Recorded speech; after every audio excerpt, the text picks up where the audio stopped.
Have you ever met somebody and their energy just made you drawn to them? Like you just couldn't get enough of them? Then stick around because you're going to want to watch this episode. Hi, I'm Violet Rainwater, and I am the host of The Awakening Show, where we explore the science of struggle, the art of ease, and help you bridge the gap between the two so you can unlock your highest potential. Welcome back. On this episode, I will be sharing with you one of my foundational tools, which is the Brain Map. And the Brain Map really is your golden key to unlocking your highest potential. Now, why is that? Because the Brain Map deals with the brain. Now, I can assure you that my entire career and entire education, whether it was traditional corporate training or I have my MBA or undergrad, never, ever, ever did I learn about the brain and how it really is the root cause between our success and our failures. And yet, this was my most significant finding. But not being a neuroscientist, I wanted to be able to wrap my mind around how does the brain work and how can I work with my brain for my own development, like to tap into the highest possibilities for my brain and my performance, because the two are very much linked. And what came to me is the brain map and the channels. Now, you are going to see a link down below, so you can go ahead and download the brain map and you can follow along with us.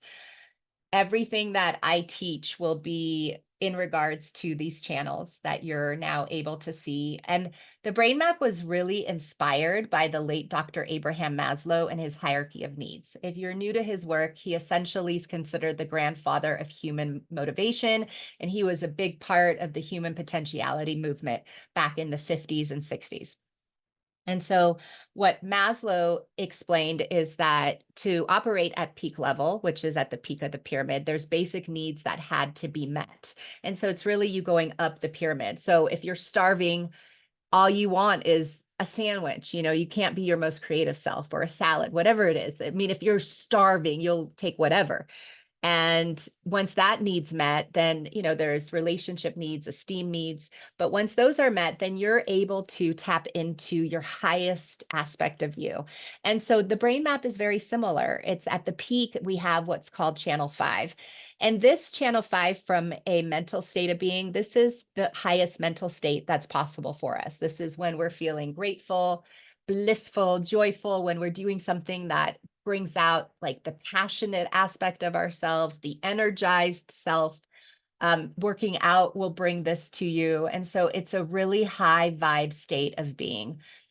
And that's really important to understand, because from all the research the last 20 years, the biggest truth that came to me is that everything is energy, and we are energetic beings, meaning that we're always sending out energy, but we're also always receiving energy, and we receive whatever we send out. And so the part that sucks about that is the energy we're sending out is really based on the energy that was wired into us at a young age, what our experiences were at a young age. So if we had a lot of joy, a lot of like we experienced a lot of encouragement and love, then that we will reflect that in our vibe and our natural state of being. But for my friends like me that had a lot of hardship and struggle in childhood, that was programmed into you. Struggle was programmed into you. And so when we are able to be at this higher state of being, it's an entire different experience for our bodies and our minds, right? So that's channel 5.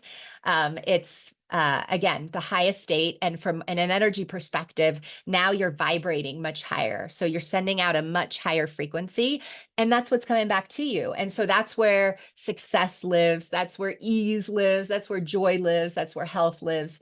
And so the more that we want to experience those things, it's really about taking on that state of being so we can emanate, send out that energy on channel 5. Now, moving on to channel 4, this one is so powerful. And this was my missing piece when I was in corporate sales. And it's one that I now focus on the most, especially when things get really hard for me. Channel 4. This is the aspect of you that is peaceful. That part of you that can soften instead of brace. That part of you that trusts that everything's working out. Maybe after a bath or a nap or a yoga practice or a meditation.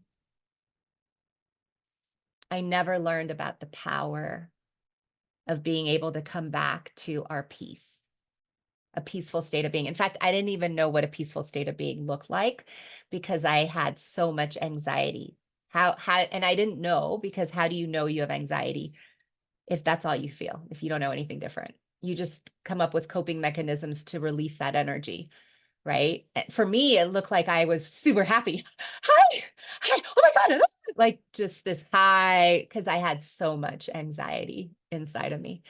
And so now through a morning meditation practice, I always start my day with peace. And sometimes I need more than other days. I found, like, for me, there's a point that's too much even.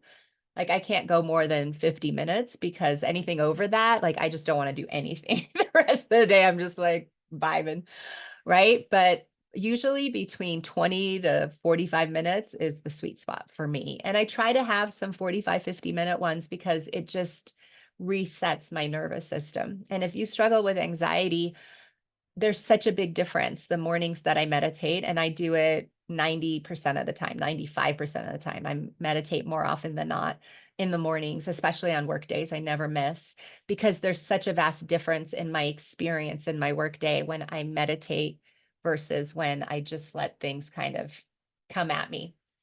Much more grounded, much more centered when I meditate and connect to my peace, because that's what I build early on.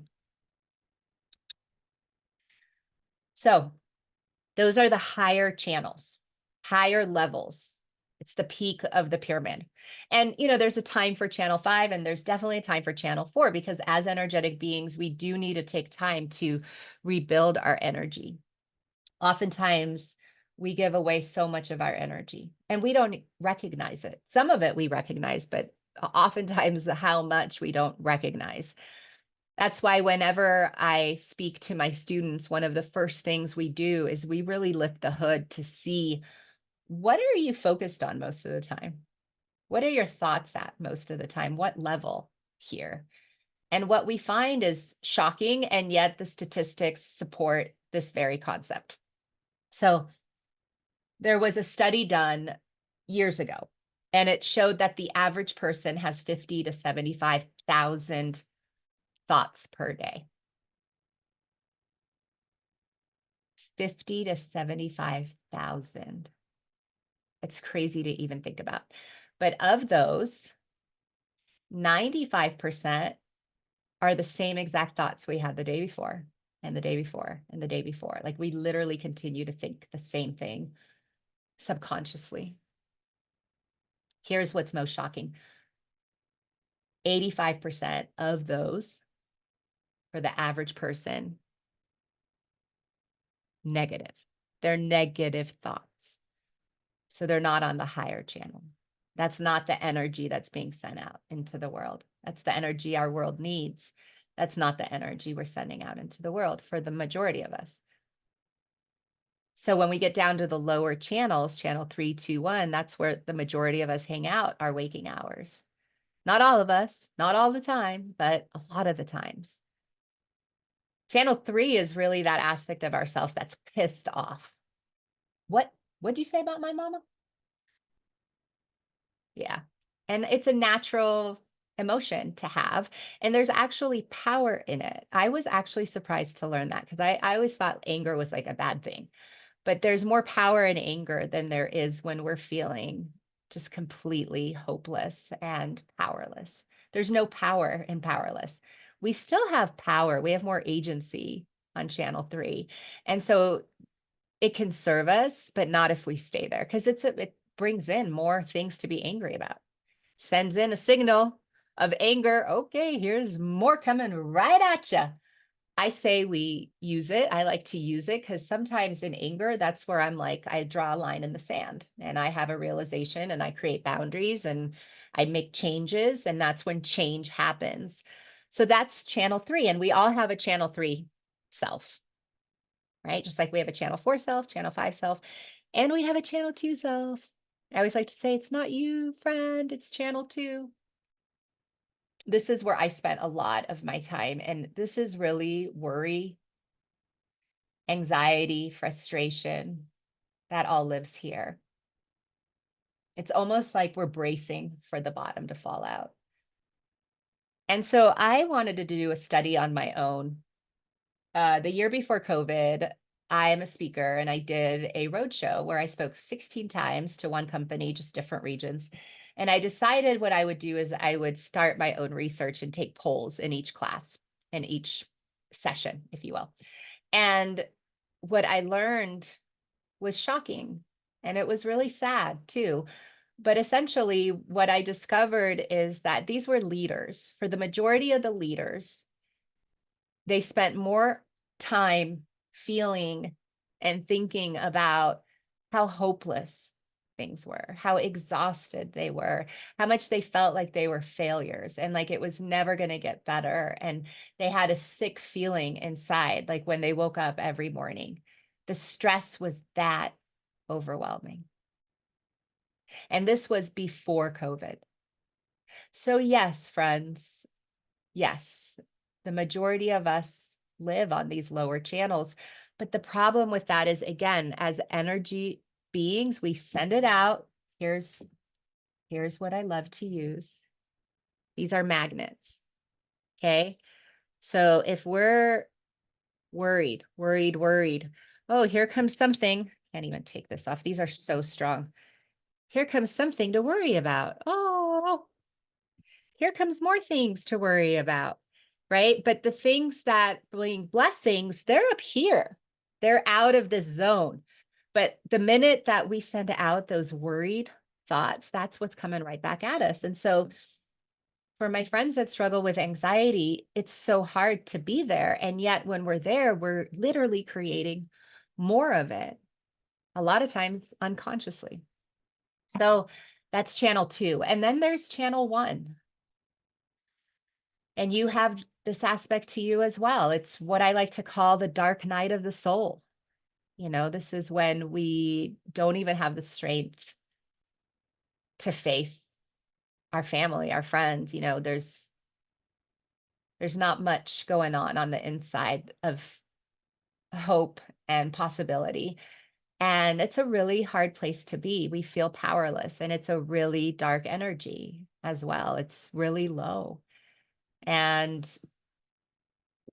I think one of the hardest things when you're there is to trust that things are going to be okay, because it feels like it's never going to change. But as someone who's been there a few times,